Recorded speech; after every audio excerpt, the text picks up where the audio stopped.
Les amis, bonjour! On se retrouve pour cette première vidéo de économiser et partager. Et un grand merci du coup à Mathieu. Mathieu qui a été du coup le tout premier à nous avoir fait confiance là, pour ce nouveau système et qui nous a permis aujourd'hui de découvrir cette statue de H. Alors je vous rappelle rapidement du coup le process, j'essaierai de le redire du coup à chaque début de vidéo de ce style. Alors l'idée est vraiment de découvrir ensemble le maximum de produits, de réalisations de la part de Prime One Studio ou de marques équivalentes. Donc des produits quand même assez sympas dans l'ensemble. C'est des statues qui peuvent être du coup ou en stock ou qui vont sortir prochainement. On part pas sur des précommandes d'objets dans 2 ans parce que c'est assez dur de se projeter. Voilà, et pour moi et pour vous, qu'est-ce qui se passera d'ici là.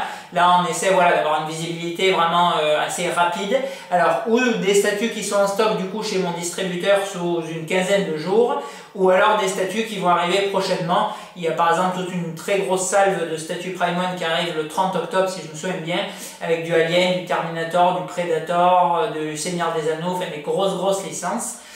Ces statues, je les paye bien évidemment moins cher en toute logique que le prix public et je vous propose du coup de les acquérir au même prix que celui auquel je les paye en rajoutant pour les collectionneurs qui sont loin de chez moi, donc du sud de la France, les frais d'envoi pour bien évidemment que je ne les paye pas de ma poche et pour les autres pour se voir du coup en main propre. Ce sera d'ailleurs le cas de Mathieu puisque je le vois cet après-midi pour lui remettre sa statue de H. Voilà.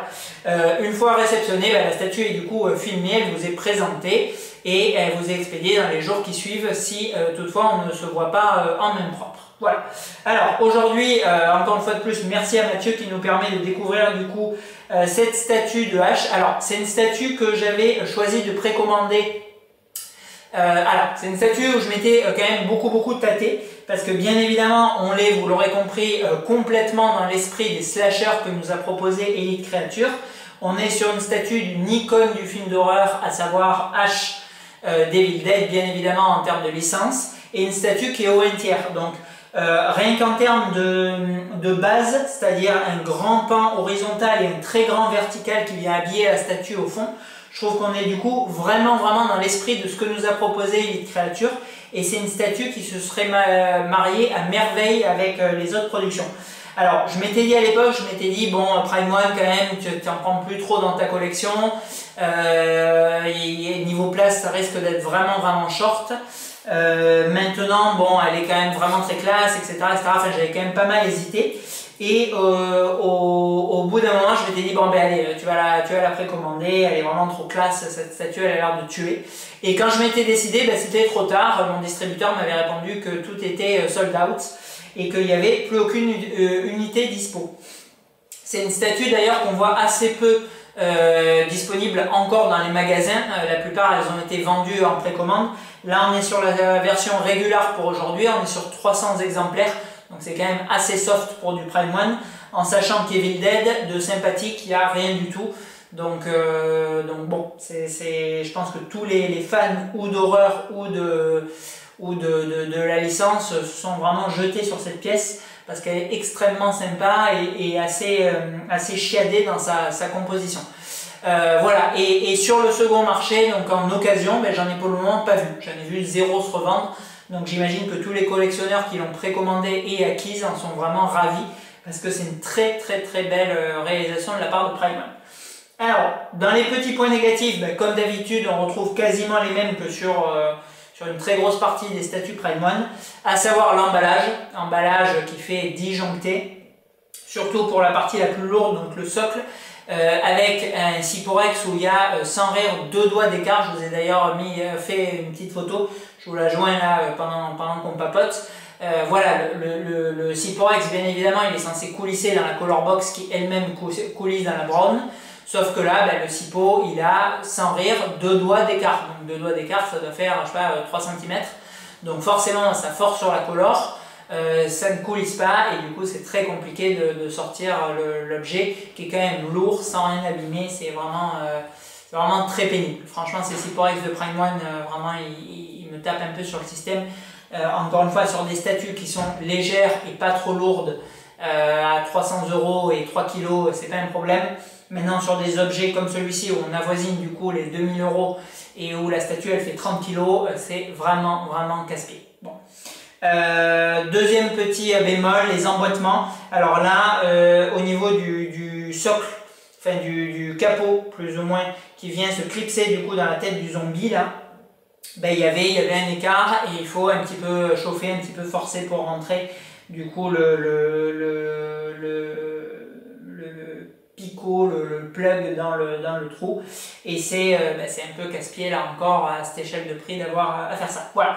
Après, bon, une fois monté, tout ça est vite oublié bien évidemment, et on se retrouve avec une statue qui est magnifique. Franchement, j'adore la composition. Alors bien évidemment, bon, j'aime déjà bien tout ce qui est cinéma d'horreur et compagnie. H, c'est un perso qui est quand même assez emblématique, mais on a voilà, vraiment avec toute cette composition, je trouve quelque chose de très sympathique, avec une maison un petit peu délabrée. En termes de bois, bon, Prime One est quand même là sur ce coup assez fortiche, je trouve. C'est relativement monochrome, mais franchement ça fait vraiment bois usé, vieille baraque qui craque, avec des morceaux qui sont d'ailleurs enfoncés, la traînée de sang pour y positionner la main, c'est vraiment assez sympa. On retrouve bien évidemment le livre des morts devant en présentation, c'est une très bonne idée. Et à l'arrière, on a du coup cette espèce de porte barricadée qui tombe en morceaux, et ça fait un décor vraiment très sympa. Sans oublier bien évidemment la tête du chevreuil morte accrochée, qui vient encore voilà, sublimer ce socle et lui donner vraiment de la profondeur, puisque les serres du cerf, justement les bois du cerf plutôt, ils viennent donner encore de l'amplitude au socle, et c'est vraiment très sympa. Franchement, ce socle il est très cool.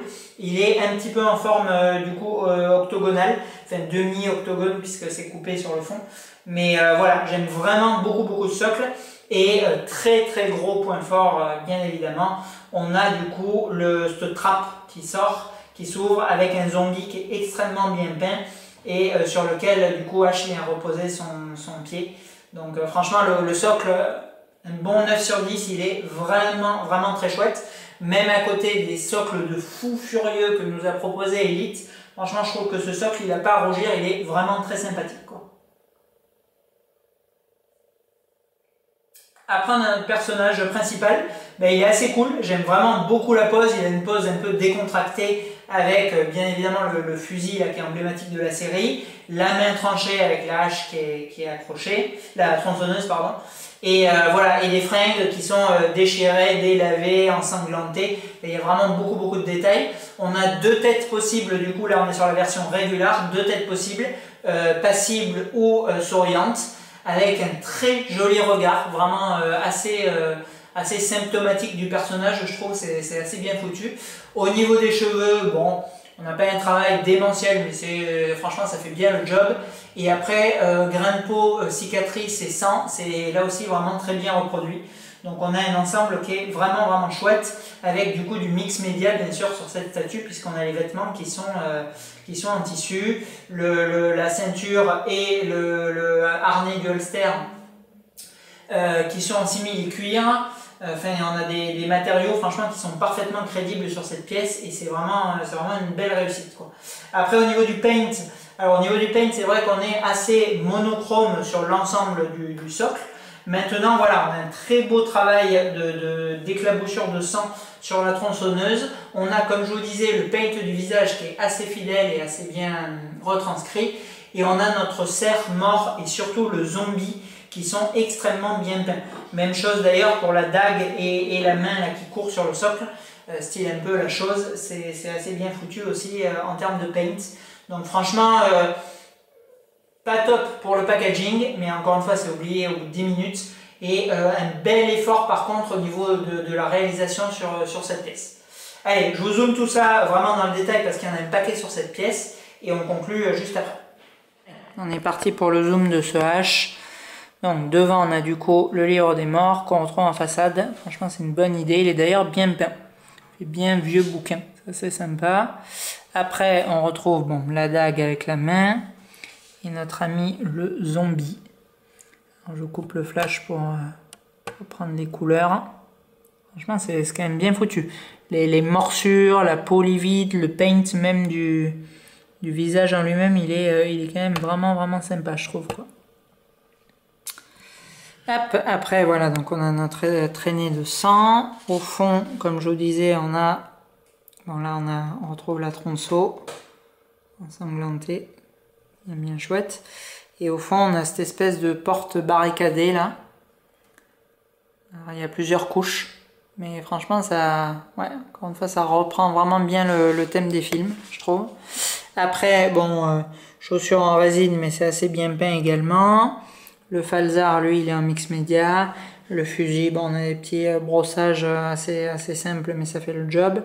Texture de peau, qui est vraiment pas mal gérée, avec une résine très légèrement translucide, pour retrouver un peu le veinage et les teintes.